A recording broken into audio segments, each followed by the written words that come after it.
Now, despite their big gains in the House and the midterms, Democrats still may not get it. They have a new line. They've been testing it out. All right, ready for this?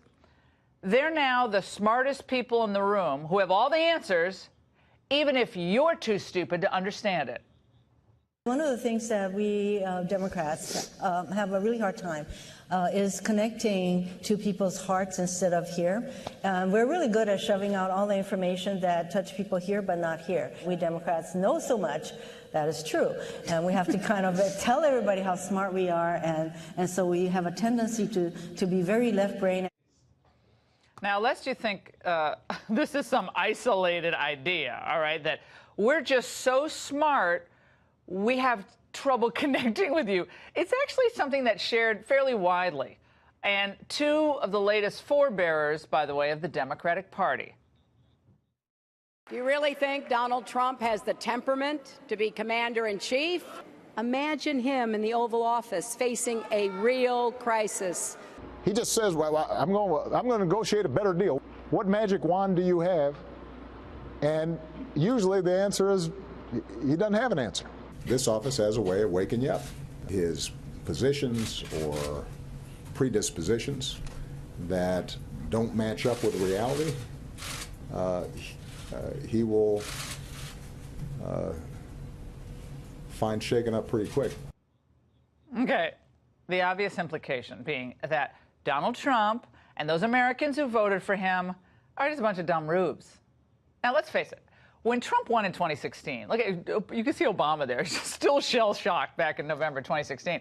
Well, Trump embarrassed a lot of the so-called experts, the consultants, the pollsters, the strategists, all the big thinkers in the establishment class. So feeling suddenly diminished, they lashed out at Trump, belittling his intelligence. The problem here is that the president doesn't read. We know that. Isn't it remarkable how little confidence Donald Trump's own lawyers have in him? That they think he's too stupid to sit across a table with Robert Mueller? Almost caveman-like. Have you seen that? It really is. He's like Fred Flintstone running the country. It's a man without curiosity. It's a man who doesn't read. It's a man with an attention span of a rabid tsetse fly. Okay. Well, that's going back at Mark Shields. Well, they said similar things, by the way, about Reagan.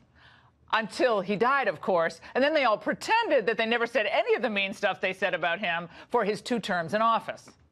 Liberals claim to be for the little guy. You know, they're the champions of the average person. But they're really elitist snobs at heart. Maureen Dowd, New York Times columnist, used to write these pieces mocking the cultural and culinary tastes of Bush 41 and Barbara. You know, he ate pork rinds, and the two of them watched things like America's Funniest Home Videos on TV on Sunday nights. The subtext was always, look at the Bushes, Ivy League blue bloods, but still unsophisticated and, frankly, not all that smart. Well, here's a news flash for everybody. No one who becomes president is dumb, especially not Trump, who managed to beat not 1, but 2 political dynasties to win the White House. Remember all the dire predictions made by all those political and business savants about a Trump presidency? If the unlikely event happens and Trump wins, you will see a market crash of historic proportions. In the event Donald wins, I have no doubt in my mind the market tanks. Donald Trump is moving us toward World War III. The lack of a diplomatic and serious engagement strategy, in my view, has us sliding toward war by next summer. We can just play this all night long. Let's not even have a show, because that is really entertaining. Democrats and their allies imply that they have a monopoly on intelligence and brain power. But if that's true, why have they screwed things up so badly when they had the chance to fix them? While Trump identified the threats, for instance, posed by China, and has challenged them, who can forget Bill Clinton pushing for China's acceptance on the world stage with his misguided WTO push? This agreement is a good deal for America. Our products will gain better access to China's market, but China gains no new market access to the United States. We'll gain tough new safeguards against surges of imports and maintain the strongest possible rules against dumping products that have hurt Americans in the past. Oh, my God. Rhodes Scholar, Yale undergrad, Yale Law School, and like many others, he didn't see the obvious coming. China has manipulated and distorted world markets, engaged in blatant ransacking of our intellectual property, and dumped heavily subsidized products into the United States, leading to the loss of millions of U.S. jobs. The CEO of Minnesota's Cambria, it makes quartz countertops, told us earlier this week how China targets U.S. manufacturers for the sole purpose of destroying them and then dominating the market. They're subsidized by their government. The People's Republic of China is not a friendly participant in a free enterprise economy in America. They subsidize their companies, they run their banks, they're state-owned, and they're going after American manufacturing. But no worries, because Democrats have all the answers. Now, remember President Obama assuring us, by the way, that his cabinet would be staffed with the best and the brightest? We're on track to flip the switch on October 1st. We are on track to have the marketplace up and running on October 1st. I'm confident that we will be up and running and on track on October 1st. I mean, nobody says the site is working the way we want it to. Certainly the president acknowledged that yesterday. No one could be more frustrated than I am and the president that this isn't smooth.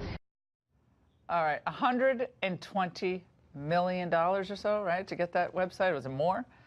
And they couldn't get a website working. Like a freshman at MIT could get the website working. Now, who can forget the Obama administration's foreign policy flops? Again, these are the smart people, remember. Mazie Hirono said we're too smart for our own good. Remember when he designated the Muslim Brotherhood as moderate Islamists in Egypt? And he called Iran's President Rouhani a moderate reformer? We are encouraged that President Rouhani received from the Iranian people a mandate to pursue a more moderate course. Iran's genuine commitment to go down a different path will be good for the region and the world. It's been awesome so far. And how about all the geopolitical geniuses at Hillary's State Department allowing our ambassador to travel to Benghazi when we knew about repeated security threats and an unstable situation on the ground? He and 3 others ended up dead. Trump removed the rose-colored glasses, and what he did is he confronted the rogue powers in the region as they exist. Trump's foreign policy is more pragmatic and prudent. He doesn't believe in nation building, nor does he believe passivity is the answer in the face of real threats. But the Democrats, they feel like, come on, they have the wind at their backs now. Forget all this stuff that happened, all our predictions that came out, well, they didn't come out to be true at all. But they feel like they have a head of steam now, and maybe you can kind of understand it. They picked up 40 seats in the House. But right now, what I'm seeing, there is very little evidence that they've learned much about America. Why they voted in the first place for Donald Trump, and why they still support so many of his policies, especially on trade and immigration. And for all the Democrats' star power, they couldn't win the big races in Florida, Texas, or Georgia. Why not? I'll tell you why. In part, they have not come to terms with the fact that their decades of errors paved the way for Donald Trump. But I'll tell you this, at least Senator Claire McCaskill, of course, she lost her re-election bid, she seemed to have learned something, telling NPR, I don't think my vote against Kavanaugh hurt me as much as the spectacle that occurred. There were mistakes made by my party in terms of how that was handled. Well, I'll say. The bright lights of the Democratic Party, though, they thought that the American people would rally behind them. And they set about to destroy the life of a man who actually is brilliant and one of the finest judges in America. Well, instead, most fair-minded people, maybe they didn't go to Yale Law School, they saw the campaign of the Democrats, the campaign of personal destruction for what it was, insidious. I don't know what the next 2 years is going to bring. But before you sweat the warnings of the expert class, remember just how much they screwed up over the past 30 years or so. And that's the angle.